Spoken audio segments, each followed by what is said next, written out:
First, let me introduce myself. I'm John Grasso. I'm a member of the Executive Committee, and I became acquainted with Jason Newton this spring when I attended his Trails Day weekend hike on a section of the Old Connecticut Path in Ashford.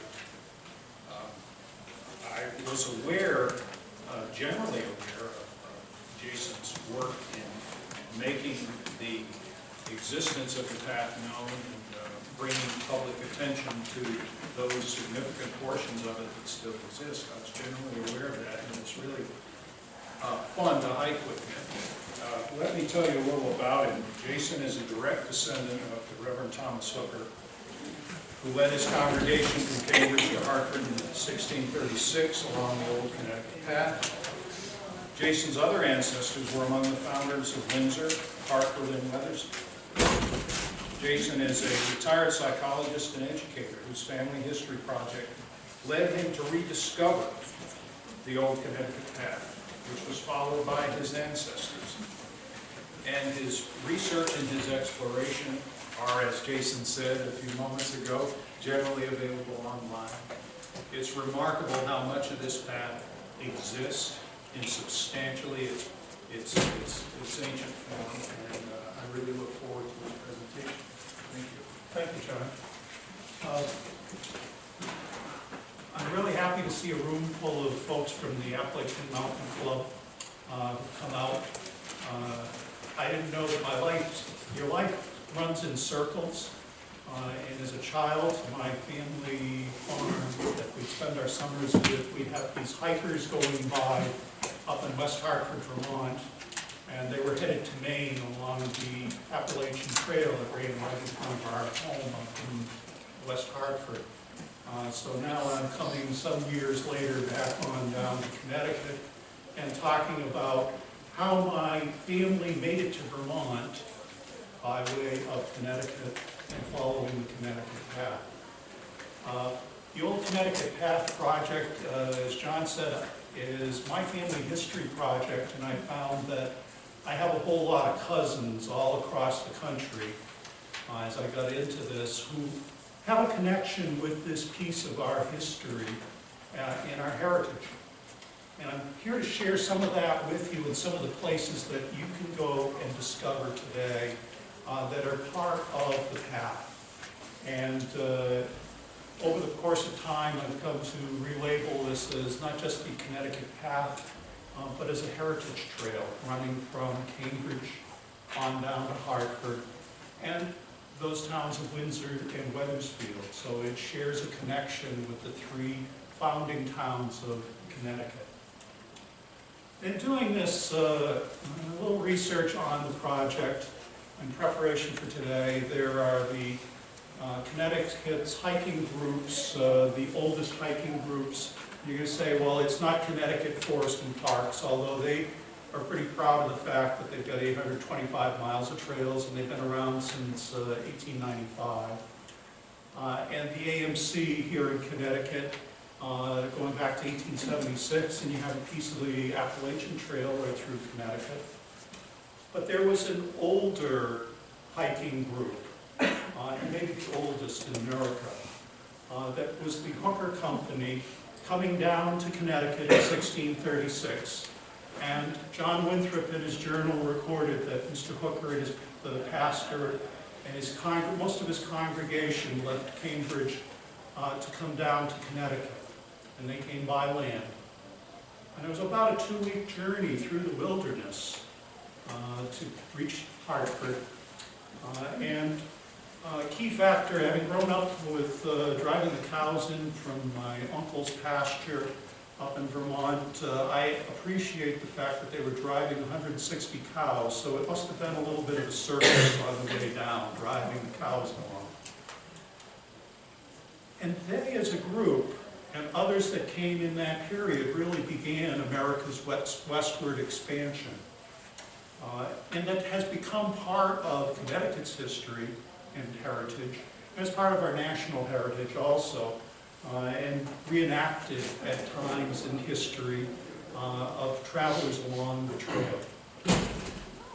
Now at that time, the wilderness much beyond Route 128 outside of Boston was the wilderness. People didn't go there, and if they did, it wasn't very important. I'm from Massachusetts, and that still exists, at least in the minds of those in Boston. It was wilderness, and there were Indian trails that the Hooker Company followed on their 2-week journey across the wilderness, walking to Connecticut on Indian trails. They weren't the only group at that time. There was travel between 1633 and 1636. There were groups that came down. There was John Oldham, who came down to Windsor or to Wethersfield in 1633, and his adventurers were among the founders of Wethersfield. And John Wareham, the pastor of the Dorchester congregation, he led a group from Dorchester along the path down to Windsor in 1635. And there were other adventurers and advanced scouts that came down to help establish those 3 towns in Connecticut. If you go out today, this memorial marker is up in Ashford on Route 89 to mark the passage of those people who came so early in Connecticut's history. Now the story has varied over time. We had one account that Thomas Hooker and his company went out, and Hooker walked from Cambridge to Hartford with his compass in his hand, walking through the woods, and somehow over the course of 2 weeks they stumbled out onto the Connecticut River, and not quite true. And then there's this other more dramatic story that is shown, kind of the Hudson River idealism of it being more like a walk in the park. And the reality was that it was probably somewhere in between, that they were following native paths and they likely had native guides. But it was rough walking, if you can imagine, no bridges, no roads, no roadside rest areas or McDonald's. So you really were truly living in the wilderness. And in their arrival here in Hartford and in the towns of Windsor and Wethersfield, there was a sense of thanksgiving that they had survived the journey. These were folks who in England likely would have traveled no more than 10 to 15 miles away from where they were born. And traveling 2 months across the ocean,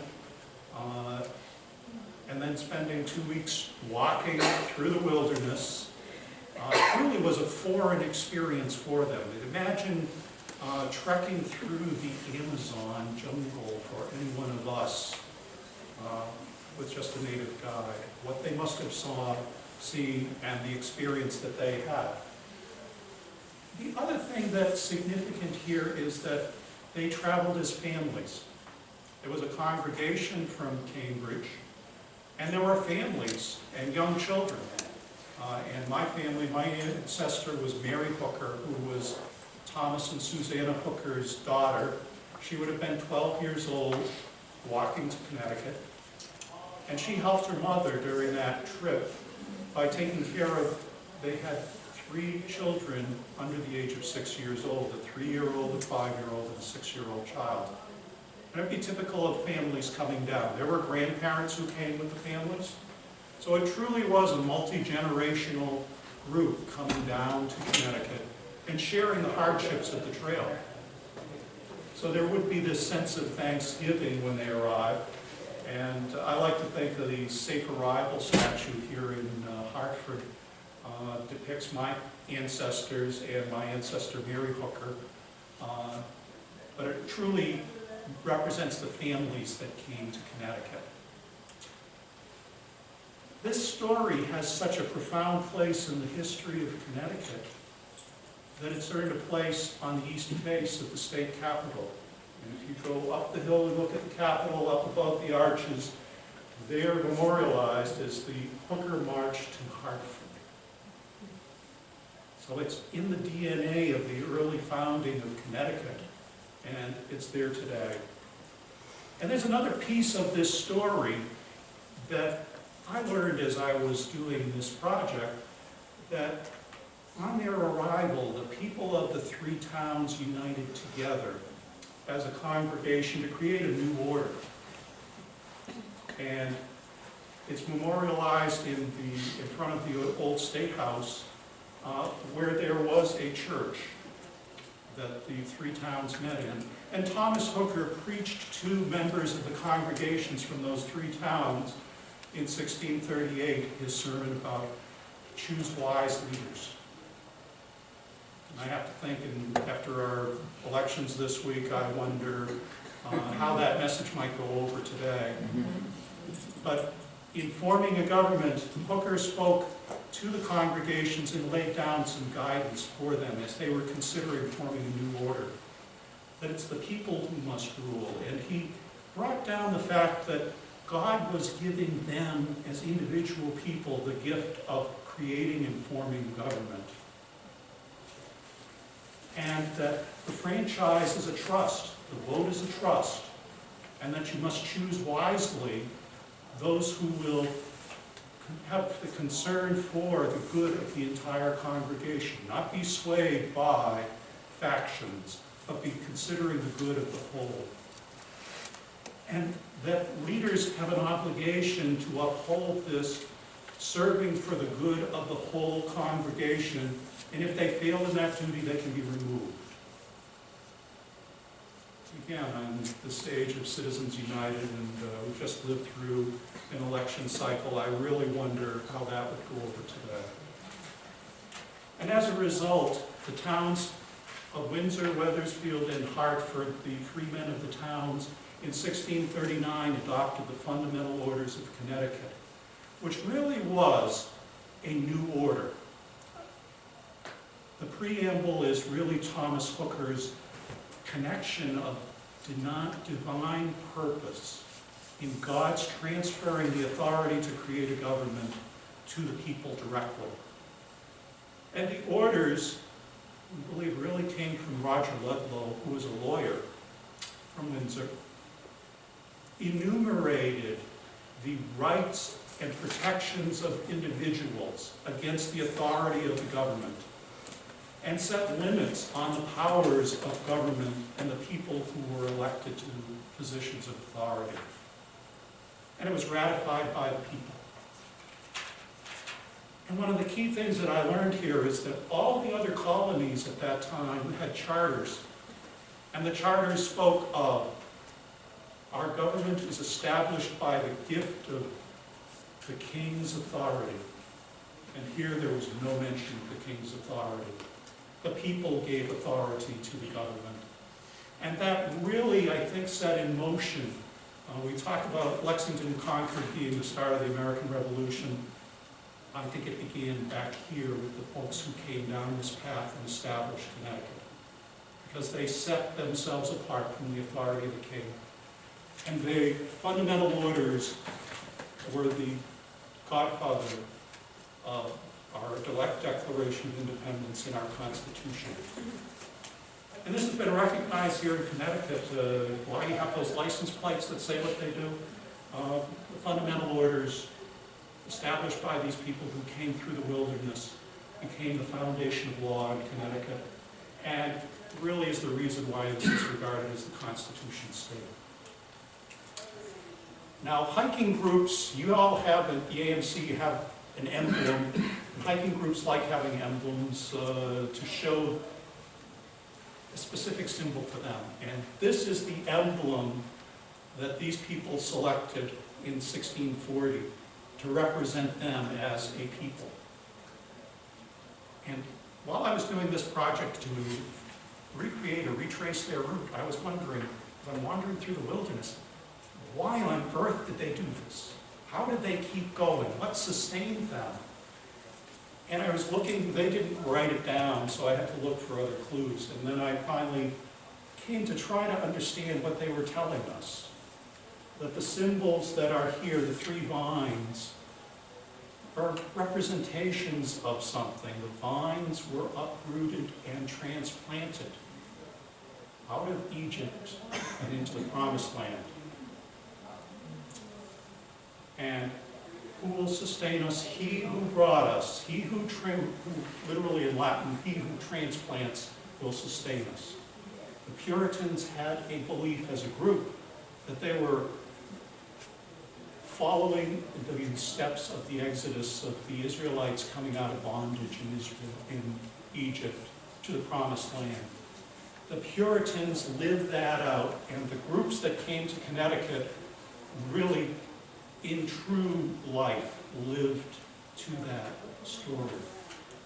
And so as they were coming, and I have to imagine telling their children and reminding themselves, they may well have been thinking of another passage from Deuteronomy that said, what shall we tell children in the future? We tell them that God brought us out of oppression to a promised land.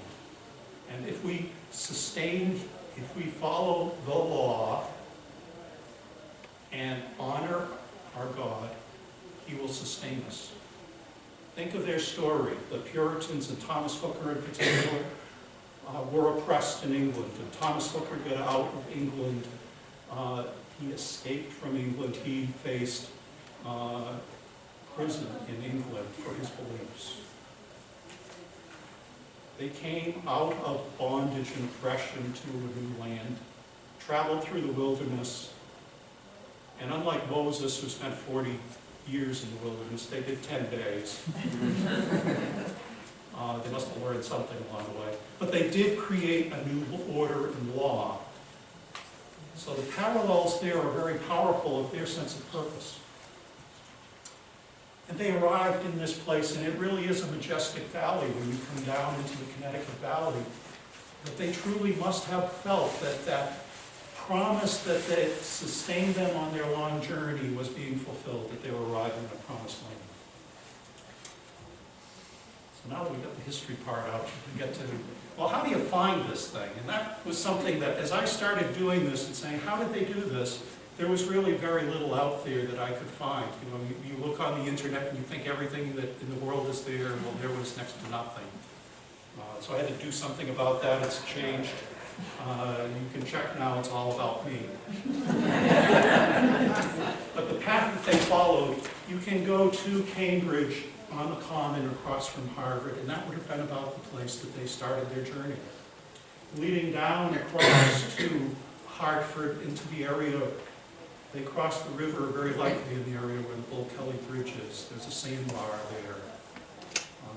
And interestingly, Stephen Hart, who was one of the founders who came down the path, his farm was just about on the opposite side. And so if you think of the word Hart and Ford, and you put them together really quick, you come up with something that's in place today.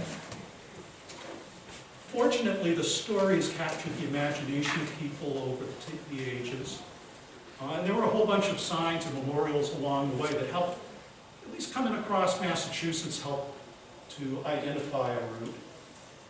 And that I can pretty well map down now that gives us an idea of the corridor that they followed, and figuring if they're driving cows, 10 miles a day is a good time to drive cows.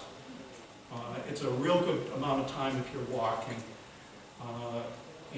So it would have brought them down to Webster before they crossed into Connecticut.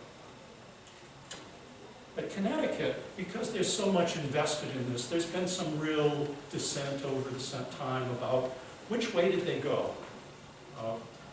So that there was a study that was finally done by the Connecticut Historical Commission, and they provide some insight on this in there about the nature of Indian trails that helps us to understand a little bit more about the possibilities out there. That trails were seasonal. They had summer trails and winter trails. The summer trails were down in the valleys, and the winter trails were up on top of the hills. The summer trails, because they were in the valleys, where the rivers were, they tend to get washed away. And in later times, we know that's where they built the roads. Summer trails were where you'd most likely find evidence of Indian trails and early passage. And the trails weren't wide, they were narrow trails through the wilderness.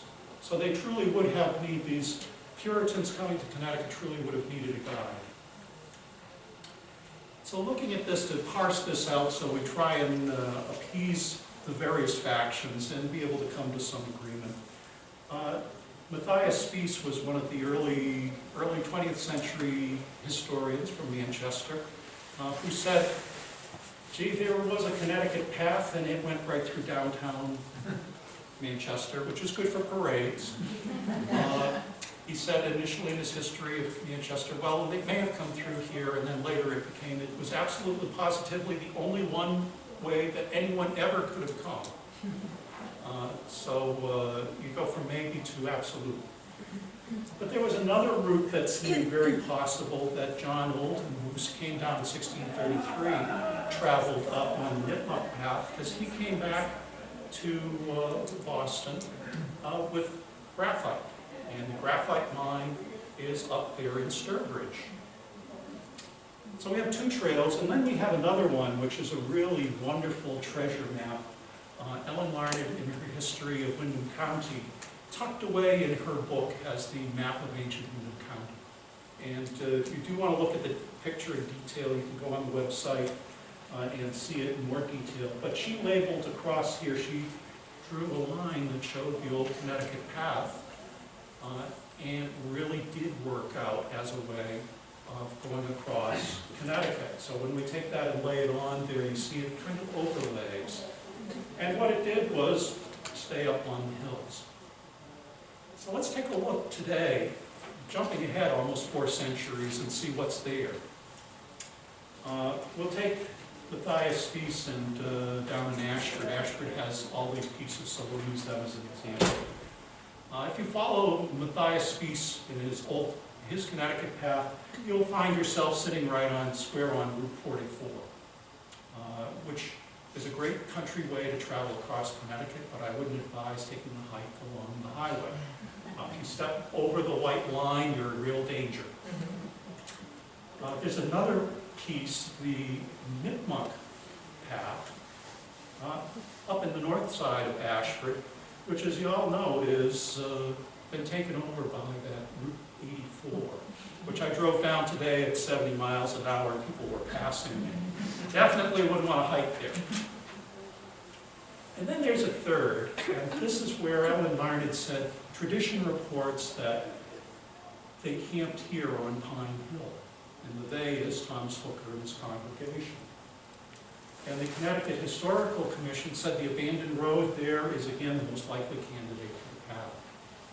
And if you go and look there today, this is what you find.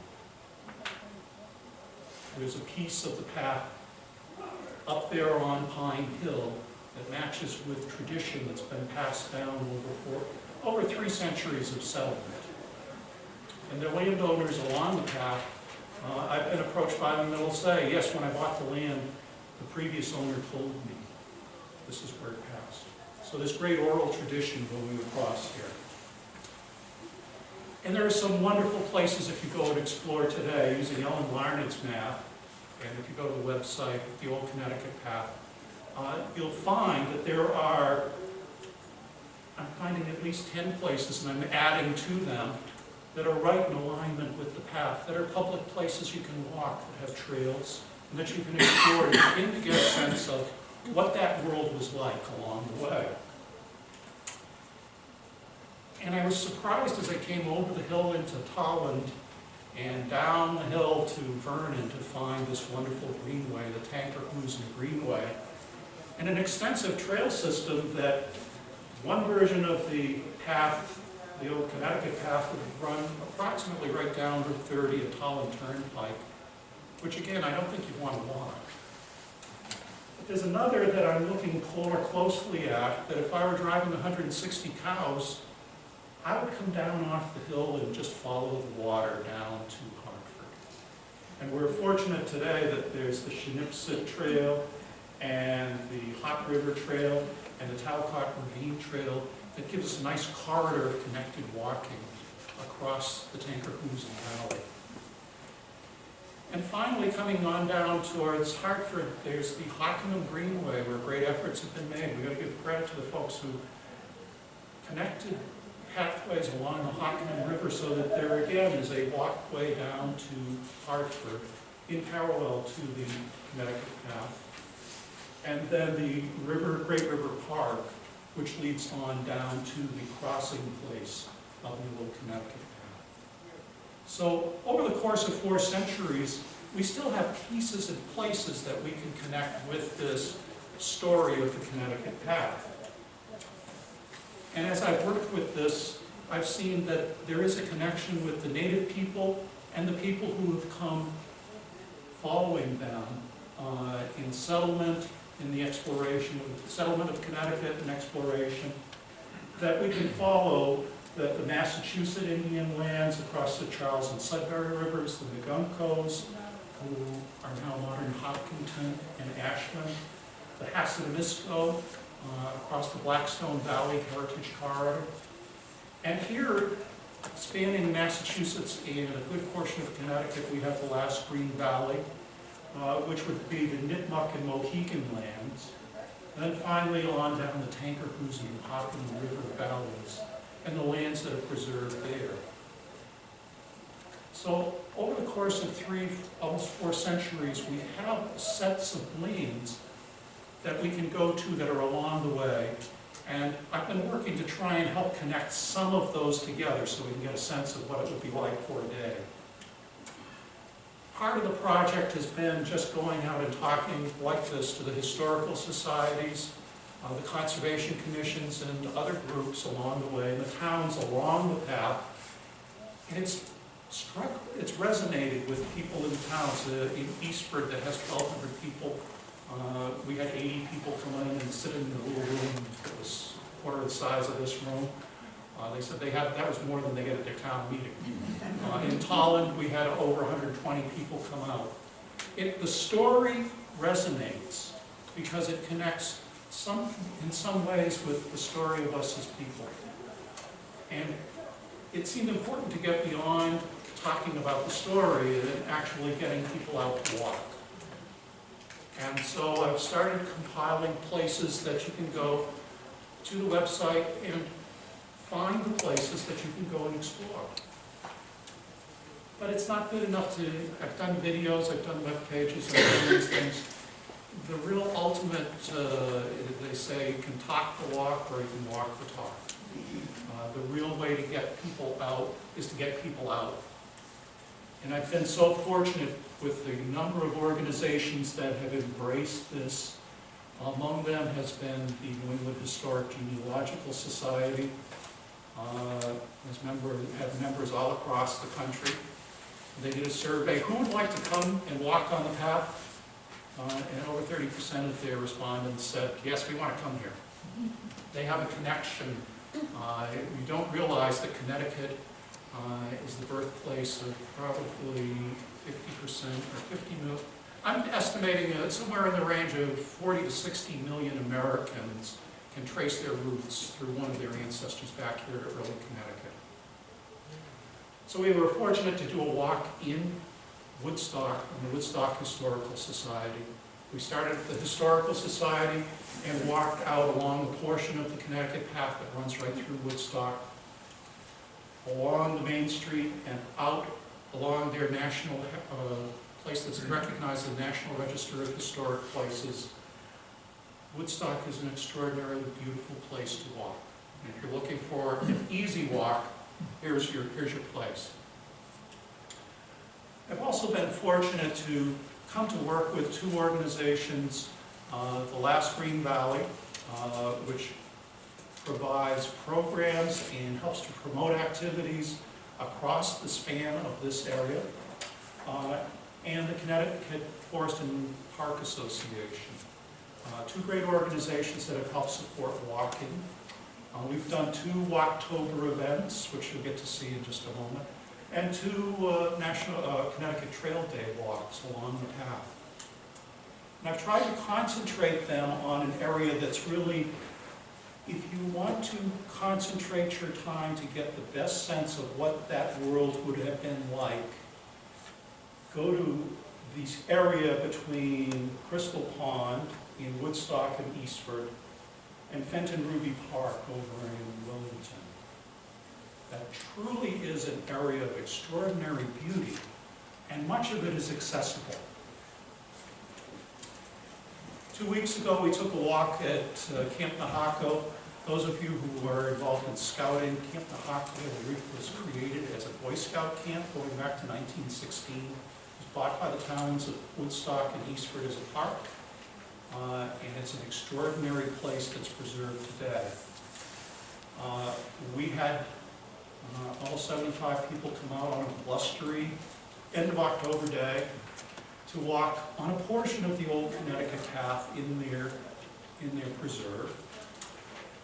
And Ashford has done something, their Historical Society and Conservation Commission, that they want to bring kids there as part of their local schools town history unit, to have them walk a portion of the path. And hence they put up the sign. They said, you know, if a sign is there, it must be true. I went on a walk with Nick Dellantoni, and someone asked him, well, how do you know all this stuff? And he said, I read the signs. That they've gone to the step of taking this to helping to bring kids into this is a walking place and connecting it, the story of the history with the land that they preserve. So we had a wonderful outing here with the last Green Valley.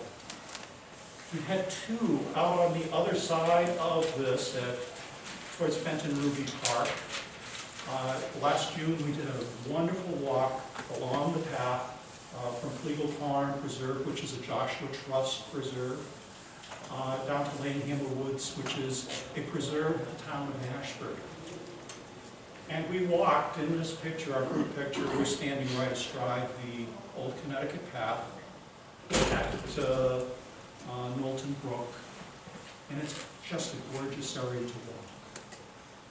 And what was extraordinary, and it's part of the programs that we've been running along the path, it's not just me doing the stand up and talk, is that we've tried to include naturalists. At Nahaco, we had Steve Broderick, who's worked with Connecticut Forest and Parks and the Connecticut Extension Service to interpret the land and the woodland. Here we had Charlotte Pyle and Gwen Holland, who helped as part of the talks along the way, not just the history of the people who came along, but the natural history of the land. So we had walks and stops to talk along the way. So if you imagine us doing this without a slideshow in walking on the trail, you get the idea of what we're trying to do. The other that we did a year ago was a Walktober, again sponsored by the last Green Valley, from Fenton-Ruby Park in Willington on up to Lanehammer Woods. And we had, I think about 85 people show up. It was a massive crowd. I could not have imagined that so many people would come to walk and come together to hear the story. And again, I had Charlotte Pyle and Gwen Holland along to help interpret the natural history of the land along with the story of the people coming down to Connecticut. You can go there today and walk. This is open land to walk. And one of the beautiful things here is that it's a 2-mile stretch of the Old Connecticut Path that's lined with 3 conservation areas, with Pleagle Farm, which is a Joshua Trust Preserve, which has the Fern Glade Trail along Knowlton Brook, Lanehammer Woods, which is in the process of some development. There will be a trail in works to connect across a portion of the woods and connect with the trail system at Fenton-Ruby Park. And the people in Willington, the Conservation Commission there, has done a wonderful job creating a network of trails at Fenton-Ruby Park. If you travel up that road called Route 84 and you get beyond the rest area, there's the sign for the truck stop on Ruby Road. Next time, get off and follow Center Turnpike up to Moose Meadow Road, and it'll take you to Fenton-Ruby Park. And you can go and explore there. It's a wonderful place to walk. I got about 12 minutes to wrap up? Okay. Another walk that I introduced and alluded to is this place called Pine Hill in Ashford. And we did a walk there in June, sponsored by the Connecticut Forest and Parks Association and the Ashford Conservation and Historical Societies. as part of Ashford's 300th anniversary, that walked across a portion of Nahaco State Forest. And I want to explain a little bit about this. If you look at the top of the picture here, we met at the bottom of the base of Pine Hill, this place where they camped and crossed. It's private land now, but that roadway, that cartway runs right along the top of that ridge right there. And that was where we met as a group to introduce ourselves and begin our walk into the Nahaco State Forest. And for those of you who've been out in that area, there's a place where the Nahaco Trail ends and it joins the Nipmuc Trail. And that is the place where you will find the Old Connecticut Path in the Nahaco State Forest. There is a place, and it's about half a mile of the Nahaco Trail, or the Nipmuc Trail, that runs precisely along the alignment of the Old Connecticut Path. And so as we walked through there, I didn't do this, I can't claim credit for doing this. We had our class picture here of our group as a walk, and started downhill, and there was a sign that someone placed there along the Nipmuc Trail that said, this section of trail is 400 years old. For more information, go to the Old Connecticut Path website. Now, here in Connecticut, we have a piece of travelway that likely goes back to use prior to English settlement that the natives used in their long-distance travels across this land. And it's still preserved in its beauty as along the Nipmuc Trail, and it is accessible to us today. Now, I've highlighted this area of the Old Connecticut Path from Camp Nahaco to Fenton-Ruby Park. There are a number of places, and there are some more that I'm planning future walks to bring folks into that are extraordinary. Keep in mind that you're probably 5 to 7 miles off of Interstate 84, and you're in deep woods. But one of the things that I see as a possibility in the future is connection of pieces of land that are open to create a continuous path where you could walk and get the experience of walking 10 miles in the wilderness in close proximity or right on the path, starting at Camp Nahaco and going across Nahaco State Forest in Yale Forest and down across Nahaco Forest, and then that stretch across Fenton-Ruby to Cleveland Farm. Right now, there's over 9 miles, 9.5 miles of land that's accessible public land. A little over 1.5 miles to be connected. And one of the things in doing these walks, I'm meeting the landowners. And so my hope is, I'm optimistic, I have to be, that in the course of time, that through some discussion with the landowners, we may be able to connect those gaps so that we truly will have a walk through the wilderness that's on or very close to and parallel to this historic pathway. Why will that be important? Well, there are a couple things. There have been times in the past where groups have reenacted this march, this walk from Cambridge and from Dorchester on down to Hartford and to Windsor. They walked on roads, but they did touch on some of the spaces. We're coming up in another 20 years, see, that's forward thinking. The 400th anniversaries of the towns of Windsor, Hartford, and Wethersfield. And if we do some advanced thinking and tie these wonderful places together, when a group does a reenactment of those walks from Dorchester to Windsor or from Cambridge to Hartford, they may have good stretches that they can go not just on roads, but into the woods. And this space here from Pine Hill, which is no more than 5 miles away from Route 84, where many people are on their way to the White Mountains and up to the high mountains of Maine to get to the wilderness, pass by. here, if we look at this today, there's, within 50 miles, we are able to offer a wilderness experience for 4.7 million people. And if we jump that out 100 miles, and this is kind of skewed because there's a lot of fish, it jumps up to like 14 million people. Now think ahead in the future here, what we are about and what we're trying to preserve. We know that they don't grow new green space. We don't grow new land. The land we have is what we have. And that becomes more precious as time goes on. And here, very close to us, we have an extraordinary stretch of land that also has an extraordinary significance to our national heritage. So what am I going to do? And I'm going to be asking for your help. I'm hoping the folks here at AMC and the folks that you know when you go back home will be willing to help out in different ways.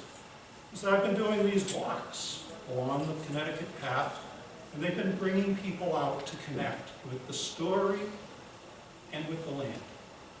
And thus far, we're doing pretty well. We're on our way down. I'm planning some walks in Tolland and Vernon and Thompson within the next year. If you're down this way towards Manchester and East Hartford or South Windsor, let me know. Maybe we can work something out. Or maybe we could do some walks with groups that you'd want to bring to the path. Because it has brought people to the path. And I never would have imagined when I started this as one person, just looking for the roots of my own ancestors, that it would draw so many people to come and experience the places that my ancestors passed through. There's a strong connection, not just here in Connecticut, but I'm hearing from folks across the country. And they want to come to Connecticut to experience it for themselves. So that's my story. That I invite you all to go out and experience pieces of this part of our heritage of the land and the heritage of the people who came here and built their lives here, and then for those who moved on and spread westward across our country. So I want to thank you at this point. I'm just about within time. So there is time for questions, which I will very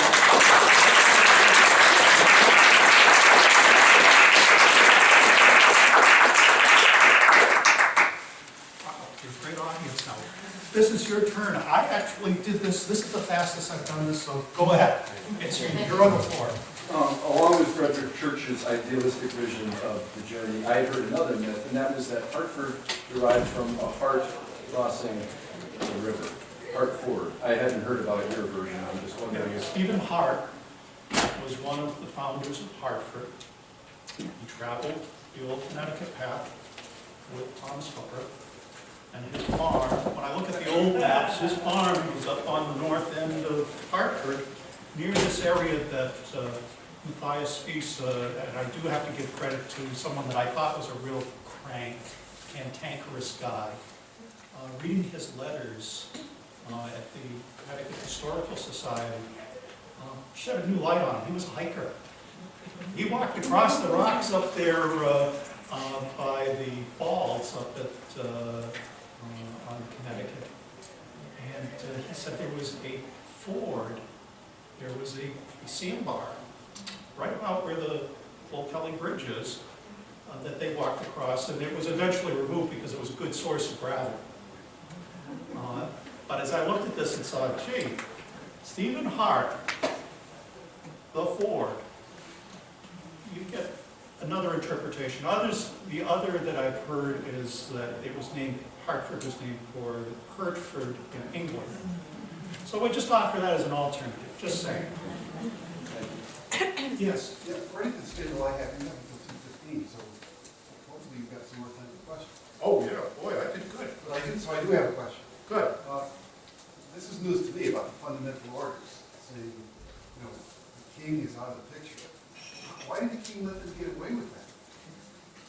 this was a period of great upheaval going on in England. And that's something else that I wasn't aware of when I started this, because you have to try to understand what were the conditions that they left England. Here are people who literally would spend, their lives would be, within, say, 20 miles of where they were born. And they weren't poor people. Many had good lives, were tradesmen, craftsmen in England. They had very little reason to give all that up. So what was going on in England? Well, there was substantial suppression of Puritans and those who did not conform to the established church. And King Charles said, pretty much gave a decree that said, in modern terms, it's my way or the highway. No dissent, difference will be tolerated.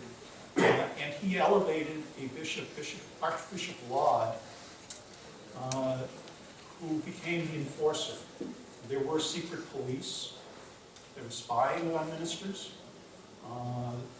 Thomas Hooker was a renowned minister in Chelmsford, and he was silenced. He was removed from his ministry. Didn't stop him.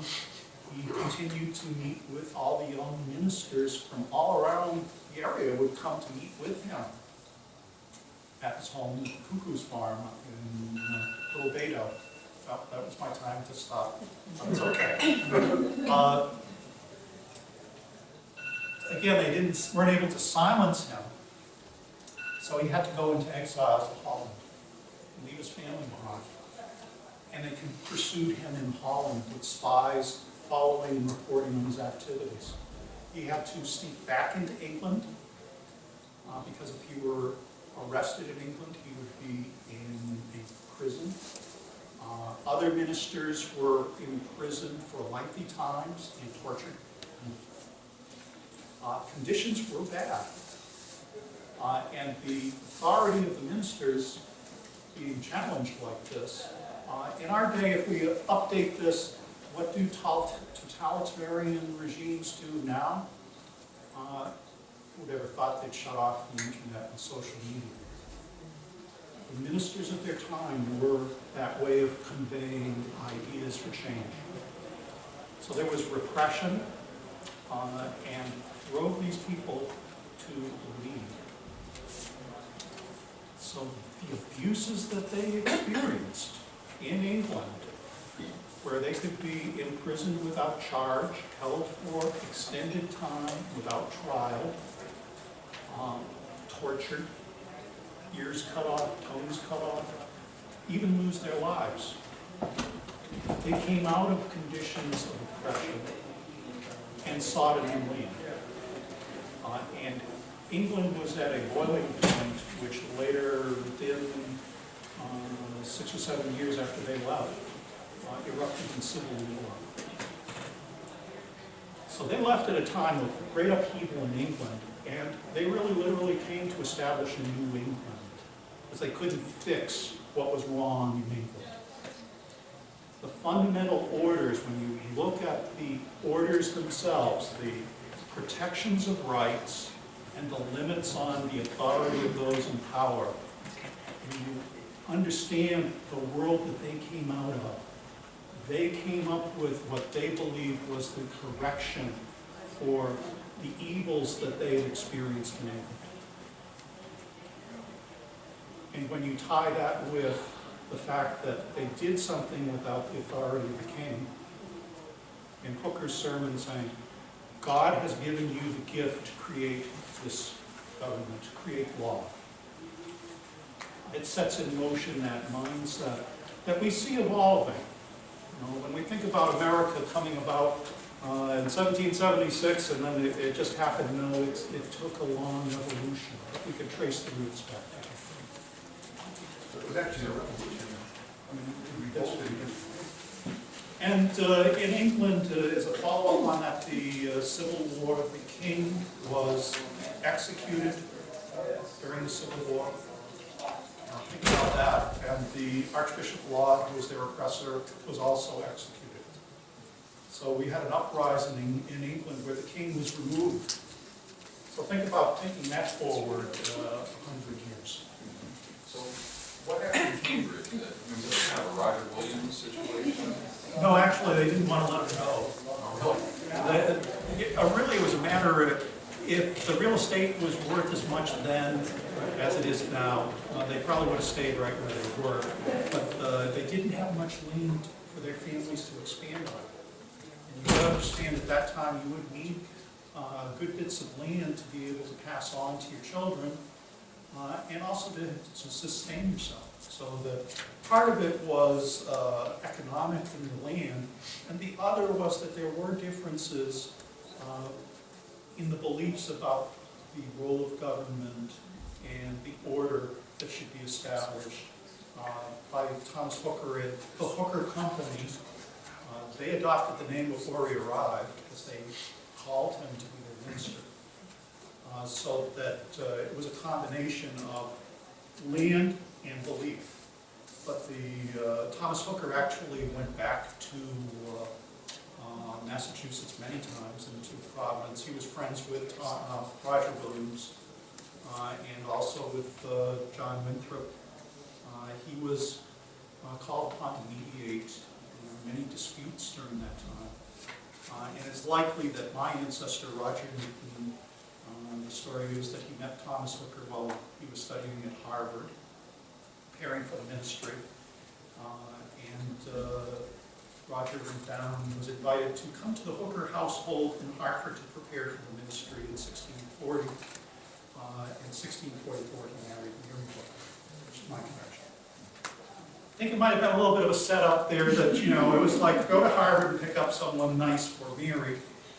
But Thomas Hooker, there was continued connection back with Massachusetts.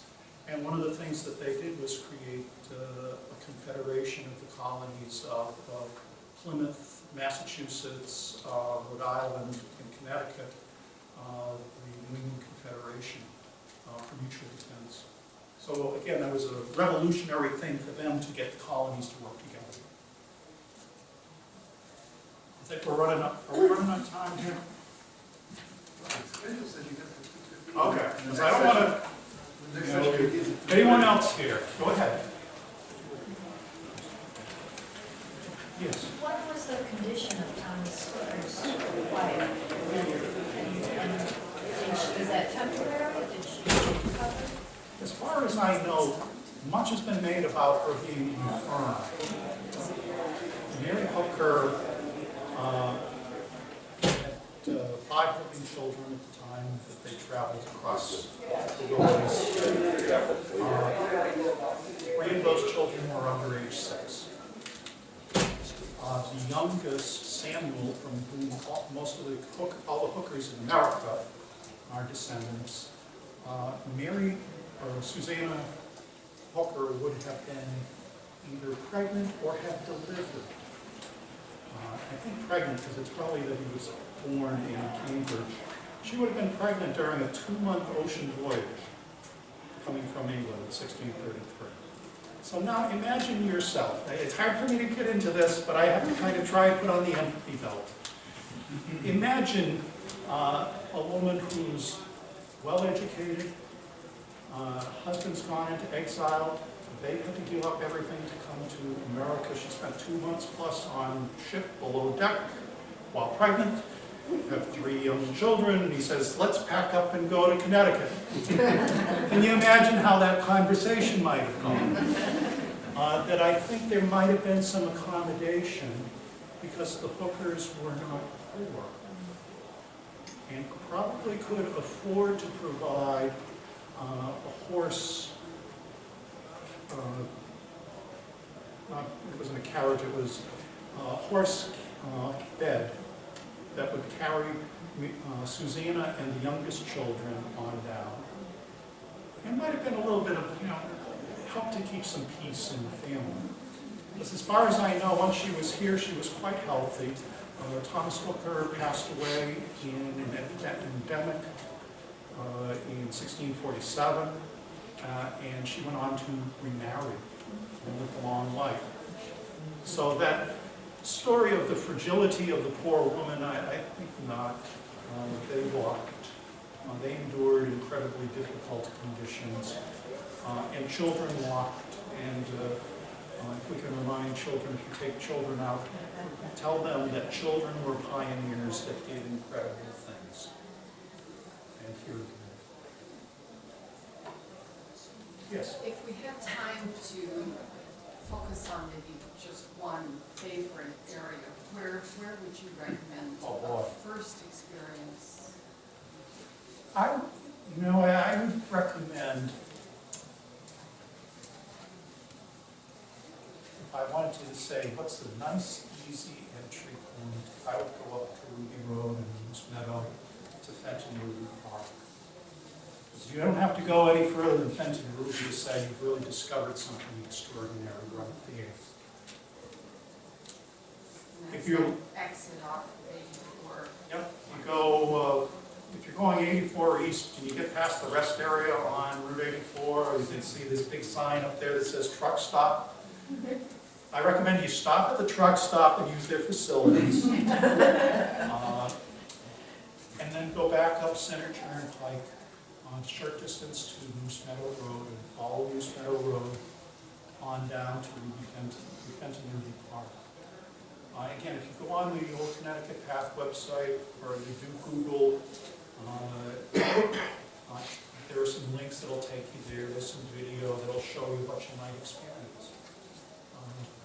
For more wilderness experience, it's why we want to try to connect some of those other places. I'm hoping to do a walk that will lead into Yale Forest and a place where, according to the story of the path, there was a crossing on the Bigelow Brook where large stones have been put in place for people to cross over. It's in Eastford. If I can do this, it might be a Connecticut Trails Day kind of walk. There are so many places. Another that I'm working on for those folks up towards Thompson. If you like paddling on the Pennbog, there's the National Scenic River right there section from Fabian on down to the dam. It's also the area in which the path crosses, and I'd like to do a walk in there because it's just a really beautiful area at Osier Brook on Cascade. There are too many for me to just say, oh, it's one. It really depends on what you want. If you want something hard, go on up to the Natchog and Nipmuc Trail in that area. And how many miles would that be, imagine? I think we did like 3 miles. You can look at the description and get an idea of the routes. But we do want to invite you not just to come to a workshop, but to go out and walk. Because ultimately, this thing that had been pretty much put off the map, the only way it'll stay on the map in our awareness and be passed on is by people who go out and walk and connect the story of the people with the story of the land. So again, I want to thank you all for your attention, and I do encourage you all to go on out and walk. And if you're interested in getting a group out, send me an email. Maybe I'll either have something going or I'd be happy to work with you.